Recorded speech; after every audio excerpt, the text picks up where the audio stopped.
만약 당신의 인생이 단 한순간의 잘못된 선택으로 완전히 뒤바뀌었다면 30년. 누군가는 꿈을 이루고 누군가는 사랑을 찾는 시간. 하지만 어떤 이는 그 긴 세월을 단 한 평 감옥 속에서 보냈습니다. 그리고 오늘 그가 드디어 세상으로 나옵니다. 하지만 이게 끝이 아닙니다. 지금부터 믿을 수 없는 이야기가 펼쳐집니다. 절대 놓치지 마세요. 영상 시작 전 구독과 좋아요 부탁드립니다. 오른쪽 아래에 구독 버튼 눌러주세요. 어둠이 내려앉은 작은 독방. 희미한 전등 아래 60셋의 박문수가 낡은 담요를 어깨에 두른 채 천장을 바라보고 있었다. 바람이 스며들지 못하는 이곳은 늘 같은 온도, 같은 냄새였다. 퀴퀴한 습기와 금속의 냄새, 벗겨진 시멘트 벽에서 풍기는 싸늘한 기운이 몸을 감쌌다. 30해 그에게 주어진 시간이었다. 처음에는 발버둥쳤다. 억울함을 호소했고 세상이 자신을 기억해 줄 것이라 믿었다. 그러나 세상은 잊었다. 가족도 친구도 그가 사랑했던 모든 것이 한순간에 사라졌다. 시간이 지나면서 박문수는 조용해졌다. 억울함은 깊은 체념이 되었고 분노는 말라붙어 버렸다. 그의 손에는 작은 종이 조각이 쥐어져 있었다. 누군가가 건넨 변호사 명함이었다. 날카로운 글씨로 쓰인 이름 이서연. 박문수는 그것을 가만히 내려다보았다. 어디선가 본 듯한 이름이었다. 어쩌면 착각일지도 모른다. 감옥에 오래 있다 보면 사람의 얼굴과 기억이 흐릿하게 겹쳐진다. 간수의 거친 목소리가 좁은 독방에 울려 퍼졌다. 변호사가 왔다는 소리에 박문수는 천천히 몸을 일으켰다. 쇠침대의 낡은 스프링이 삐걱거리며 항의했다. 무릎 관절이 저항하듯 욱신거렸다. 30해의 수감 생활이 그의 몸에 새긴 흔적이었다. 문이 열리자 차가운 바깥 공기가 스며들었다. 철문이 철컥이며 닫히고 면회실로 향하는 긴 복도를 따라 걸었다. 벽을 따라 흐르는 형광등 불빛이 그의 그림자를 길게 늘어뜨렸다. 발걸음마다 울리는 구두 소리가 텅 빈 복도에 메아리 쳤다. 박문수는 발걸음을 늦추었다. 희망이란 감정을 오래전에 포기했음에도 심장은 조금 더 빠르게 뛰기 시작했다. 면회실, 투명한 유리창 너머에 한 여자가 앉아 있었다. 단정한 정장 차림, 곱게 뻗은 등, 깊은 눈빛. 젊은 얼굴이었지만 어딘가 차가운 인상을 풍겼다. 흑당같이 윤이 나는 검은 머리카락이 날카롭게 잘린 단발로 정돈되어 있었다. 박문수는 순간적으로 멈춰섰다. 낯설면서도 익숙한 느낌이었다. 이서연의 목소리는 담담했다. 서류를 천천히 펼쳐들며 박문수를 바라봤다. 그녀의 손끝이 미세하게 떨리는 것이 박문수의 눈에 들어왔다. 젊은 변호사의 긴장일까 아니면 다른 무언가일까. 박문수는 천천히 자리에 앉았다. 수갑을 찬 손목이 테이블 위에 놓이자 무거운 쇳소리가 났다. 손등 위로 세월이 새긴 깊은 주름이 겹쳐졌다. 그는 목이 메이는 듯한 느낌을 받았다. 오랜만에 누군가와 대면하는 순간이었다. 박문수의 쉰 목소리가 공기를 가르며 흘러나왔다. 자신의 사건을 맡겠다는 말에 그는 쓴웃음을 지었다. 30해 동안 그는 수없이 많은 변호사를 만났다. 그리고 그들 대부분은 한 가지 공통점을 가지고 있었다. 처음에는 열정을 보이다가도 시간이 지나면 포기한다는 것. 허튼 짓 하지 말고 돌아가라는 말을 내뱉으며 그는 창밖을 바라보았다. 이 감옥에 들어온 이후 처음으로 마주한 하늘이었다. 철창 너머로 보이는 하늘은 너무나도 푸르렀다. 30해 동안 그는 단 한 번도 맑은 하늘을 본 적이 없었다. 그 푸른 빛이 마음 깊은 곳을 찌르는 듯했다. 이서연은 흔들림 없이 그를 바라봤다. 단순한 봉사활동이 아니라 그의 사건을 처음부터 다시 조사할 것이며 억울함이 있다면 끝까지 밝혀내겠다는 다짐이 그녀의 목소리에 담겼다. 그 말에는 변호사의 직업적 확신 이상의 무언가가 있었다. 박문수는 천천히 시선을 돌려 그녀를 바라봤다. 이상했다. 저 여자의 눈빛이 어딘가 익숙했다. 마치 오래전 잃어버린 기억의 조각을 마주한 듯한 묘한 감각이 그를 휘감았다. 비 내리는 늦은 밤, 이서연은 사무실 창가에 서서 창밖을 바라보고 있었다.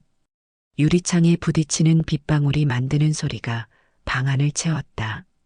가로등 불빛이 물에 젖은 아스팔트 위에서 번져 흘렀다. 29의 젊은 변호사, 누구나 그녀를 냉철하다고 말했지만 오늘따라 마음이 이상하게 복잡했다. 그녀가 처음 박문수를 만난 날부터 이 감정은 시작되었다. 마치 오래전부터 알고 있었던 사람을 다시 만난 것 같은 기묘한 친숙함이었다. 서류 위에 적힌 박문수, 63세, 무기징역 복역 중이라는 문장을 읽을 때만 해도 그저 수많은 사건 중 하나일 뿐이라 생각했다. 그러나 그를 직접 마주한 순간 그 강렬한 눈빛과 주름 깊은 얼굴에서 무언가 낯설지 않은 느낌이 들었다. 깊이 파인 주름 사이로 비치는 눈빛은 슬픔과 체념, 그리고 묘한 따스함이 깃들어 있었다. 이서연의 기억 저편 어딘가를 자극하는 눈빛이었다. 책상 위에는 오래된 신문 기사와 사건 기록이 펼쳐져 있었다. 종이는 세월의 무게로 누렇게 변색되어 있었다. 1993년 6월 12일 서울에서 발생한 강력사건. 피고 박문수, 피해자 김영철. 유죄 판결. 기사는 단순했다. 몇 줄의 건조한 글자로 한 사람의 인생이 요약되어 있었다. 하지만 이서연은 조사할수록 이상한 점이 많다는 것을 깨달았다. 첫째, 결정적인 증거였던 혈흔 감식 결과가 애초부터 조작된 흔적이 있었다. 둘째, 유일한 증언을 한 사람이 사라졌다. 셋째, 박문수의 자백은 당시 강압수사로 이뤄졌고 이를 뒷받침할 증거도 존재했다. 모든 정황이 마치 누군가가 의도적으로 박문수를 유죄로 만들기 위해 설계한 듯했다. 이서연은 깊은 한숨을 내쉬었다. 그녀는 감정을 배제하는 편이었다. 냉정해야만 법정에서 살아남을 수 있었으니까. 그러나 이번 사건은 자꾸만 마음을 흔들었다. 마치 자신의 운명이 이 사건과 묘하게 얽혀 있는 것 같은 예감이 들었다. 창밖으로 내리는 비는 점점 더 거세졌다. 빗소리가 그녀의 혼란스러운 마음을 더욱 증폭시켰다. 이서연의 시선이 오래전부터 간직해온 자신의 낡은 파일 위에 멈췄다. 오래전 보육원에서 온 자신의 입양 기록이었다. 옅은 파란색 표지는 가장자리가 달아 있었다. 그녀가 입양되기 전 한 경찰이 5살 난 아이를 보호소에 데려다 주었다는 짧은 메모가 남아 있었다. 보호소에 맡겨진 날짜는 박문수가 체포된 바로 다음 날이었다. 이서연의 손가락이 그 날짜 위를 부드럽게 쓸었다. 심장이 묘하게 빠르게 뛰기 시작했다. 이서연은 자신의 파일을 다시 한번 훑어보았다. 입양 전 서연의 이름은 불명으로 기록되어 있었다. 단순한 우연일까? 아니면 그녀가 놓치고 있는 중요한 단서일까? 무언가가 가슴 한쪽을 서늘하게 스쳤다. 피고 박문수의 사건 기록을 다시 보았다. 한 줄로 간단하게 흘겨 쓴 듯 메모만 되어 있는 피고의 딸아이 체포당일 실종이란 문구를 뚫어지게 보고 또 봤다. 피고 박문수의 체포 당시 사라진 딸, 이 아이는 누구였을까? 그녀의 머릿속에 흐릿한 단서들이 모자이크처럼 맞춰지기 시작했다. 다음 날 이서연은 다시 교도소를 찾았다. 면회실의 차가운 금속 의자가 그녀의 긴장을 더했다. 수감자 호출 버저 소리가 울리고 무거운 철문이 열리는 소리가 들렸다. 박문수는 그녀를 보자 가볍게 웃었다. 그의 얼굴에 잠시 온기가 번졌다. 어제보다 덜 경직된 표정이었다. 이서연은 의자를 당겨 앉으며 서류를 꺼냈다. 종이 넘기는 소리가 고요한 면회실에 울렸다. 그녀는 자신의 목소리가 떨리지 않기를 바라며 질문했다. 박문수에게 사건 당시 가족이 있었는지 물었다. 그의 표정이 순간적으로 굳었다. 마치 오래된 상처를 건드린 것처럼 그가 손을 천천히 맞잡았다. 관절이 하얗게 변할 정도로.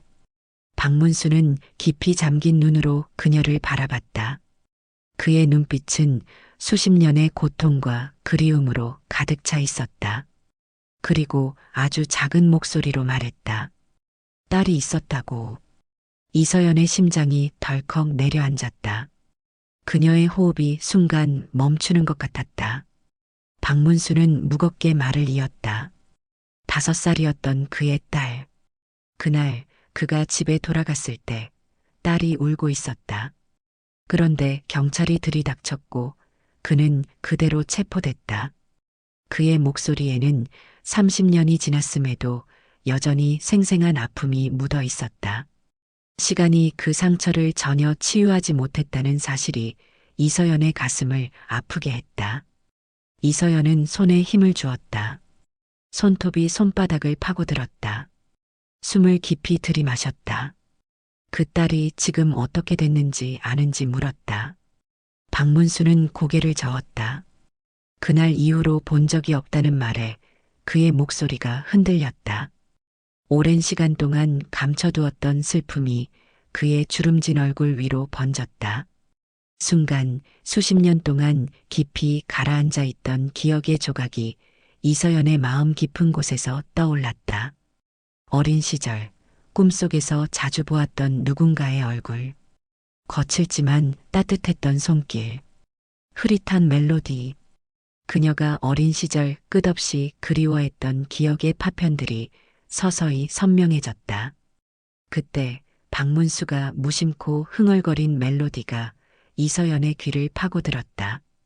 구슬픈 선율, 낮게 울리는 허밍 소리. 그녀의 온몸에 전율이 흘렀다. 그녀가 평생 잊지 못한 그 자장가였다. 마치 시간이 멈춘 것 같았다. 이서연의 눈앞에 어린 시절의 흐릿한 기억이 파도처럼 밀려왔다. 이서연은 갑자기 아무 말도 할 수 없었다. 목 안쪽이 뜨겁게 타들어가는 듯했다.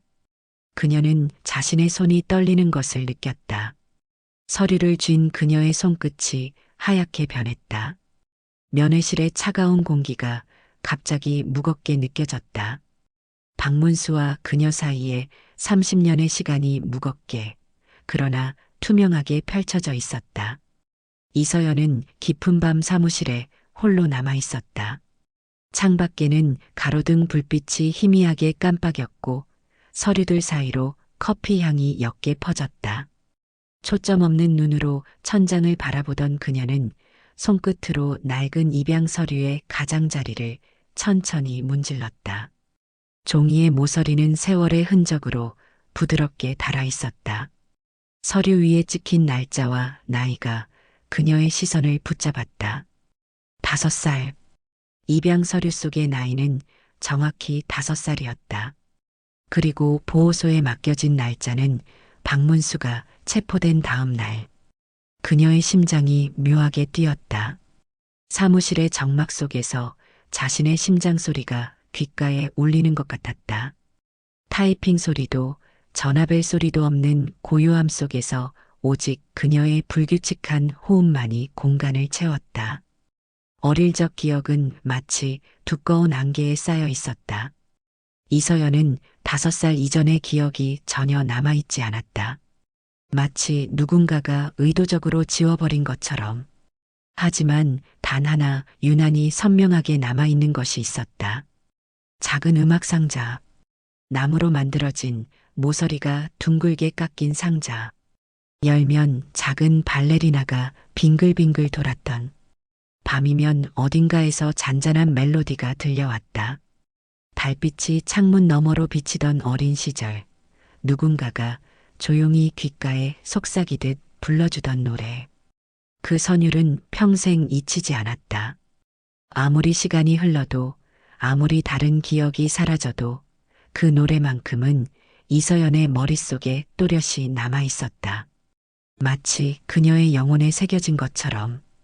그런데 며칠 전 교도소에서 박문수를 만났을 때 그는 무심코 그 멜로디를 흥얼거리고 있었다. 웅얼거리는 소리였지만 그 선율은 틀림없었다. 이서연은 그 순간 머릿속이 멍해지는 기분을 느꼈다. 마치 오랫동안 잊고 있던 중요한 단서를 갑자기 발견한 것 같았다. 말도 안 돼. 어떻게?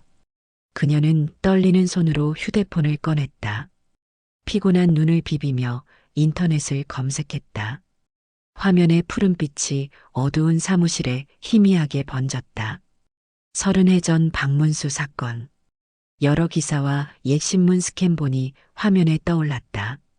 당시 박문수가 살았던 주소, 사건이 발생한 위치, 그리고 그가 체포된 날. 모든 정보가 그녀가 알고 있던 것들과 기묘하게 맞아떨어졌다. 이서연은 숨을 몰아쉬었다. 손가락이 화면 위에서 흔들렸다. 그녀의 입양 날짜와 박문수의 체포 날짜 사이의 하루 차이. 단순한 우연일까? 아니면 운명의 끈이 그녀를 이 사건으로 이끈 것일까? 머릿속에서 일렁이는 혼란스러운 의문들 사이로 한 가지 생각이 선명하게 떠올랐다. 혹시 정말로 박문수가 그녀의 아버지일까? 창밖으로 밤하늘이 점점 더 깊어가고 있었다. 별빛 하나 보이지 않는 도시의 밤. 이서연은 창문에 비친 자신의 모습을 바라보았다. 그녀의 얼굴 윤곽이 박문수와 닮았을까? 그녀는 한 번도 그런 생각을 해본 적이 없었다. 입양 가정에서 자란 그녀는 자신의 뿌리에 대해 깊이 고민하지 않으려 했었다. 하지만 지금 그 모든 것이 그녀를 압도했다.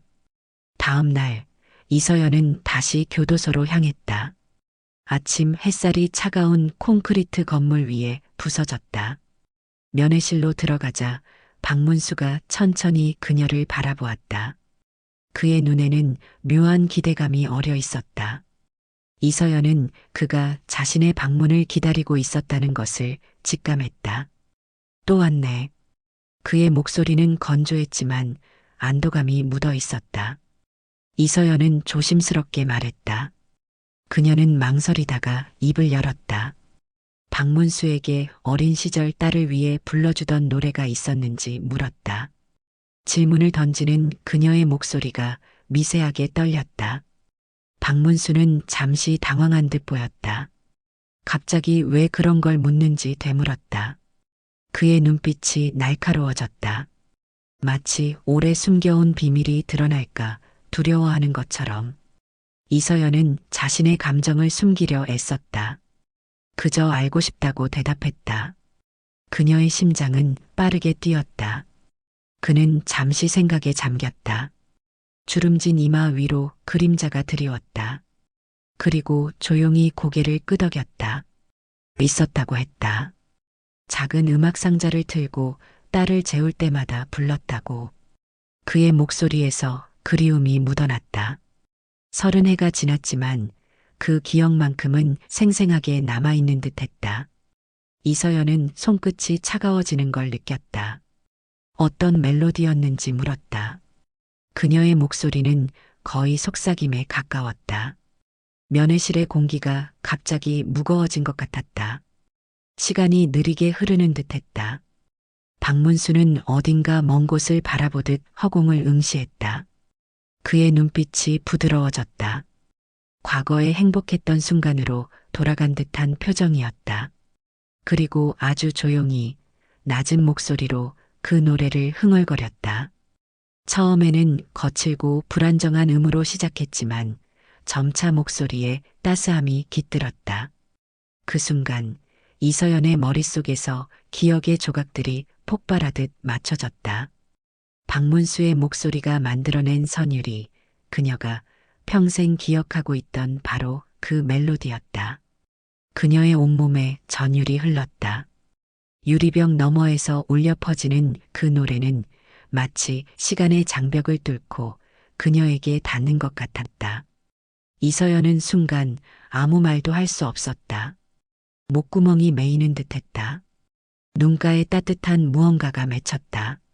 면회실의 차가운 조명 아래 두 사람 사이에 30해의 시간이 투명하게 녹아내리고 있었다.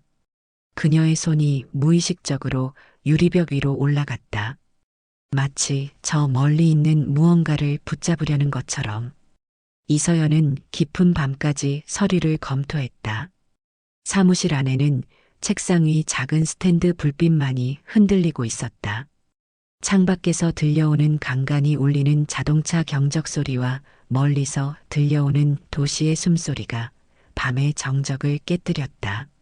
노란 불빛이 서류 위에 그림자를 만들었다. 그녀의 눈은 피로에 짓눌려 있었지만 머릿속은 또렷했다.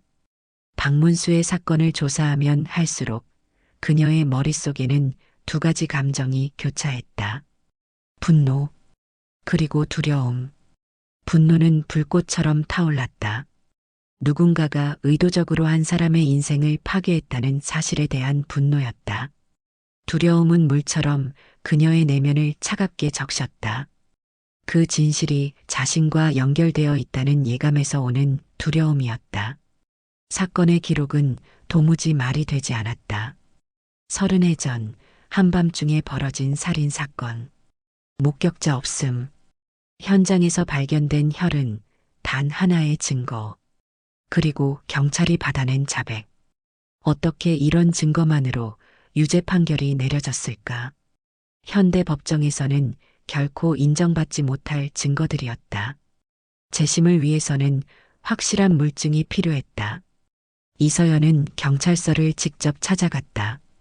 차가운 공기가 감도는 서울의 오전, 콘크리트 건물이 그녀를 위압적으로 내려다보았다. 건물 안으로 들어서자 소독약 냄새와 오래된 종이 냄새가 그녀의 코를 찔렀다. 형광등 불빛 아래 그녀의 얼굴은 더욱 창백해 보였다. 그때의 기록을 보고 싶다고 말했다. 서울경찰서의 기록 보관소. 다른 리놀륨 바닥이 그녀의 발걸음 소리를 무겁게 반사했다. 50대 중반의 경찰관이 서류철을 넘기며 피곤한 기색을 감추지 않았다. 그의 셔츠 소매는 접혀 있었고 넥타이는 느슨하게 풀려 있었다. 수염이 난 얼굴은 지친 기색이 역력했다. 30해 전 사건이면 자료가 남아있을지 모르겠다고 했다. 워낙 오래된 일이라는 말에 이서연은 단호한 목소리로 말했다. 남아있어야 한다고. 그녀의 단호한 눈빛에 경찰관은 한숨을 내쉬며 창고에서 낡은 서류 뭉치를 가져왔다. 먼지가 날리고 희미한 곰팡이 냄새가 풍겼다. 노란빛이 감도는 종이에는 한 글자 한 글자 오래된 먹물처럼 새겨진 기록이 남아 있었다. 세월의 무게가 종이를 누렇게 변색시켰다. 그리고 이서연의 손이 떨렸다. 재판 과정에서 제출된 증거 리스트가 사라져 있었다. 누군가가 의도적으로 찢어낸 흔적이 종이 사이에 남아 있었다. 서류상으로만 존재하는 증거들.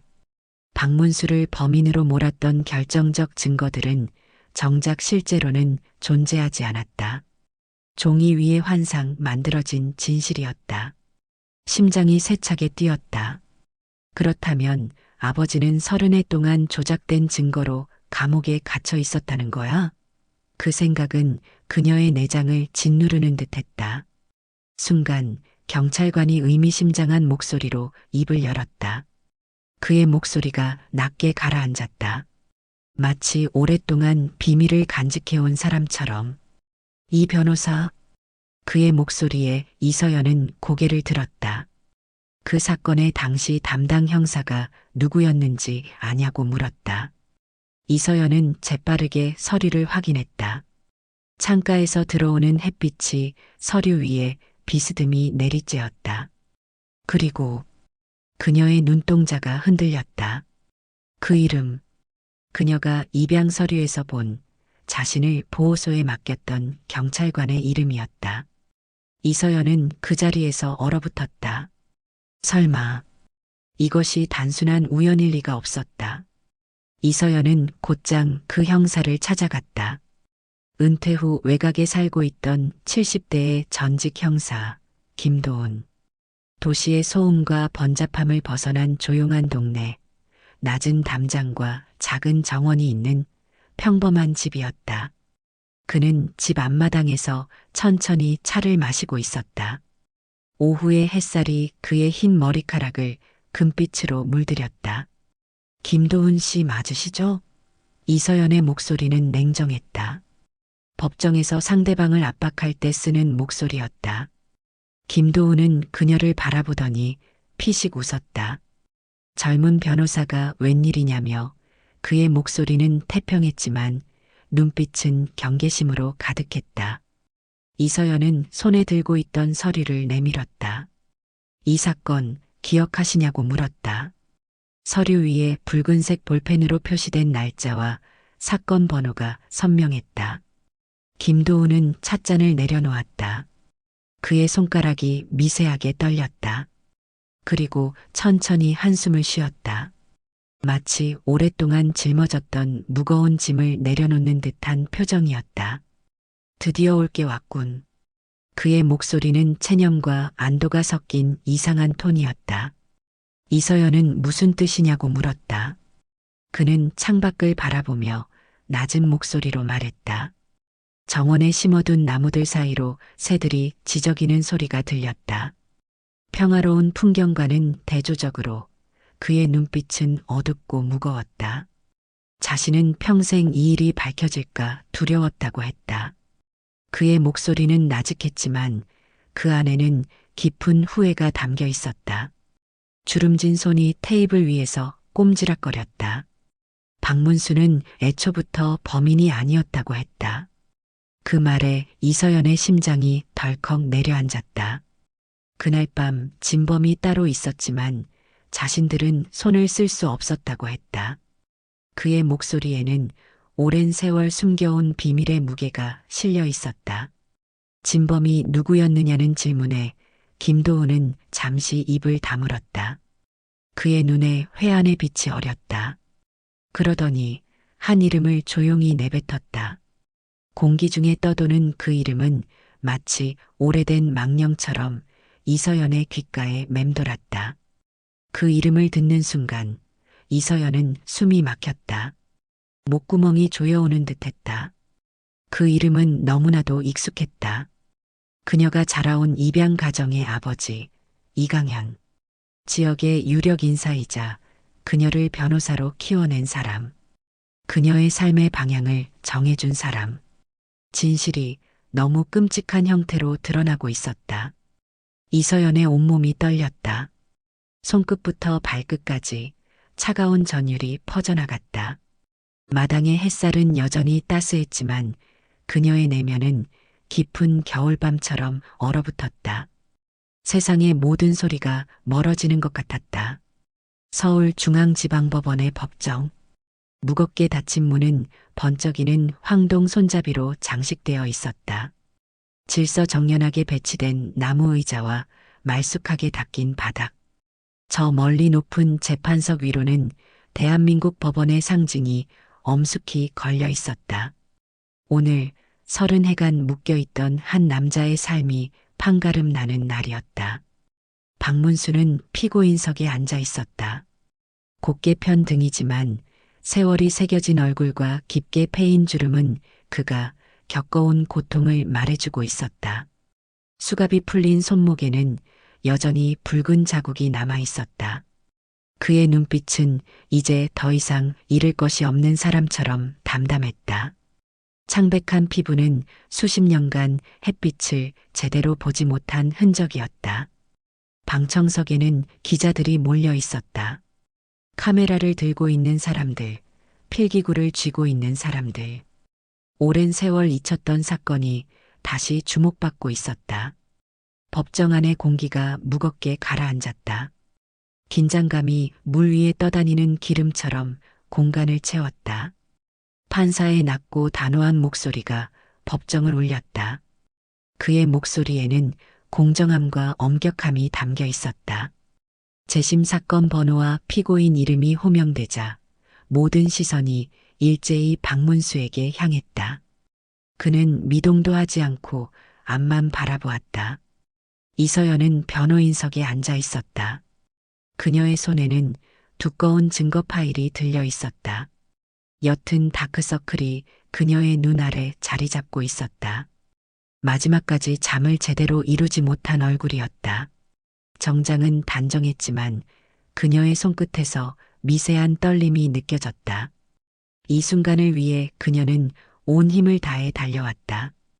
변호인에게 최종 변론을 하겠냐는 판사의 물음에 이서연은 조용히 일어섰다. 의자가 바닥을 긁는 소리가 울렸다. 그리고 천천히 숨을 들이마셨다. 그녀의 심장은 빠르게 뛰고 있었지만 겉으로는 평온해 보였다. 재판장과 배심원들을 향해 공손히 인사했다. 그녀의 목소리는 단단하면서도 그 어느 때보다도 간절했다. 박문수가 30해 전 억울하게 살인범으로 몰려 무기징역을 선고받았으며 결정적인 증거들이 조작된 것이었다고 말했다. 그 말에 법정이 순간 술렁였다. 소곤거리는 소리가 물결처럼 번져갔다. 이서연은 준비한 서류를 펼쳤다. 종이 넘기는 소리가 정적 속에 선명하게 들렸다. 당시 수사 기록에 따르면 박문수의 자백은 강압적인 수사 과정에서 이루어졌음을 설명했다. 그녀의 목소리에는 분노와 결의가 담겨 있었다. 경찰은 물리적 폭력을 사용했고 변호인 입회 없이 진술을 받아냈다는 사실을 강조했다. 증거를 제출하라는 판사의 요청에 이서연은 테이블 위에 준비한 증거를 넘겼다. 서류가 전달되는 소리가 뚜렷하게 들렸다. 그녀는 당시 사건을 맡았던 담당 형사가 남긴 자백서라고 설명했다. 그가 최근 양심 선언을 하며 당시 수사가 잘못되었음을 인정했다는 말에 방청석에서는 카메라 셔터 소리가 연달아 터졌다. 검찰 측 변호사가 자리에서 벌떡 일어섰다. 그의 얼굴에는 당혹감이 역력했다. 그 증거가 정말 신뢰할 만한지 따져 물었다. 이서연은 흔들리지 않았다. 그녀의 눈빛은 확신에 차 있었다. 그리고 결정적인 증인이 있다고 말했다. 그녀가 손짓하자 법정 문이 조용히 열렸다. 무거운 문이 천천히 움직이는 소리가 법정을 가득 채웠다. 그리고 흰 머리의 한 노인이 법정 안으로 들어왔다. 그의 걸음은 느렸지만 확고했다. 그가 한 걸음씩 걸어올 때마다 법정 안이 숨죽였다. 시계 초침 소리만이 공간을 채웠다. 이서연은 그를 가리키며 말했다. 30해 전 사건 현장에 있었던 유일한 목격자라고. 그 말에 박문수의 눈이 커졌다. 그의 호흡이 순간 빨라졌다. 오랫동안 그가 찾아 헤매던 목격자였다. 그러나 당시 목격자는 흔적도 없이 사라졌었다. 판사는 노인을 바라보았다. 그의 눈빛은 날카로웠다. 증언할 수 있겠냐고 물었다. 노인은 잠시 주름진 손을 맞잡았다. 관절이 튀어나온 손가락이 서로를 꼭 쥐었다. 그리고 천천히 입을 열었다. 그날 밤 바로 골목 맞은편에서 모든 것을 보고 있었다고 했다. 그의 목소리는 거칠었지만 단호했다. 박문수가 피해자를 죽이려던 게 아니었다고 증언했다. 그 말에 방청석에서 웅성거림이 커졌다. 재판장이 고개를 갸웃거렸다. 박문수는 숨을 깊게 들이마셨다. 그의 눈빛이 희망으로 살짝 빛났다. 노인은 계속해서 증언했다. 박문수가 피해자를 돕기 위해 달려갔다고. 하지만 그 순간 진짜 범인이 도망쳤다고. 그 말의 순간 재판정 전체가 충격에 빠졌다. 사람들의 숨소리가 일제히 멈춘 것 같았다.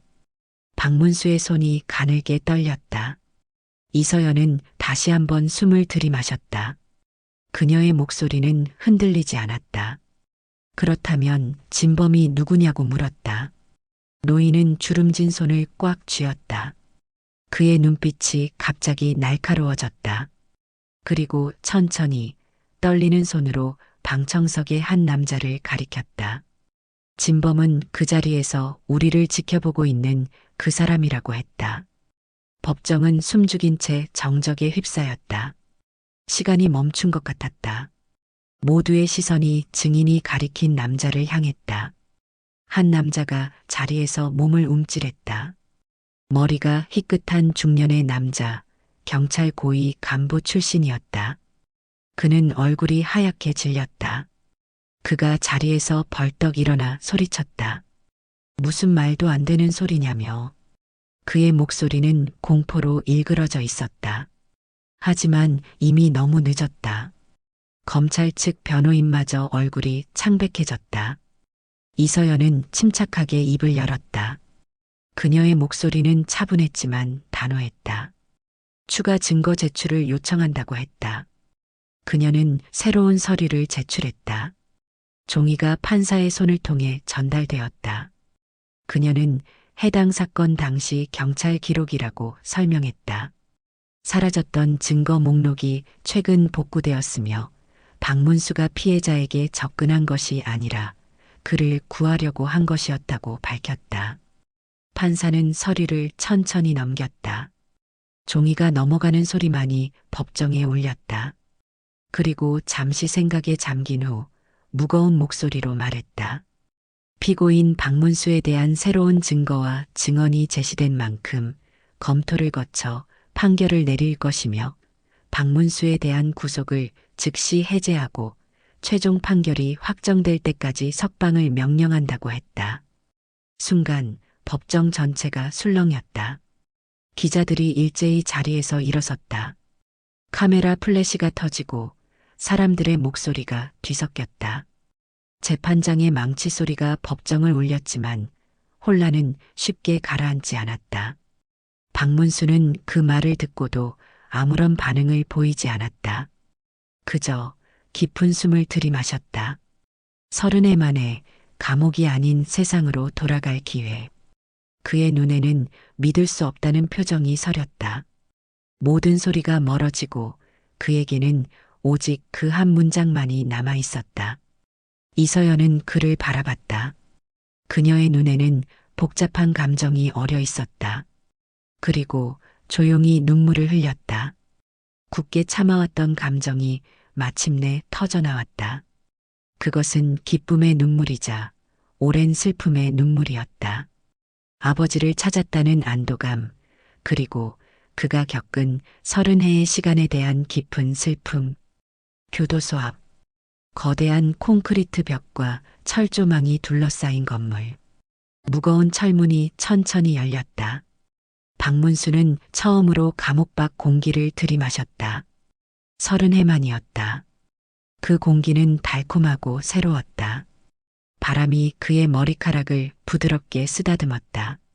하늘은 높고 푸르렀다. 구름 한 점 없는 맑은 하늘이 그를 반겼다. 그리고 그 앞에는 이서연이 서 있었다. 그녀의 머리카락이 가벼운 바람에 흩날렸다. 그녀는 한동안 아무 말도 하지 않았다. 두 사람 사이에 흐르는 공기는 무거웠지만 따뜻했다. 그러다 천천히 입을 열었다. 아버지라고 불렀다. 그 한마디에 담긴 수십 년의 그리움과 기다림. 박문수의 눈이 커졌다. 그는 숨을 들이마셨다. 그리고 30해간 참아왔던 눈물이 그의 얼굴을 타고 흘러내렸다. 깊은 주름 사이로 눈물이 흘러내렸다. 삶의 무게가 그의 어깨를 떠나는 듯했다. 이서연은 조용히 말했다. 이제 집에 가자고. 그녀의 목소리는 따뜻했다. 석양빛이 두 사람을 감싸고 있었다. 박문수는 그 순간 무너져 내리듯 딸을 품에 안았다. 그의 팔은 여전히 강했다. 그녀의 등을 감싸는 손길에는 아버지의 따스함이 담겨 있었다. 30해의 억울함, 30해의 그리움, 30해의 기다림이 그제야 끝이 났다. 두 사람의 그림자가 석양빛 아래 하나로 합쳐졌다. 주변의 모든 소리가 멀어지고 오직 두 사람의 심장 박동 소리만이 울렸다. 세상은 그들에게 너무 많은 것을 빼앗았지만 지금 이 순간만큼은 온전히 그들의 것이었다.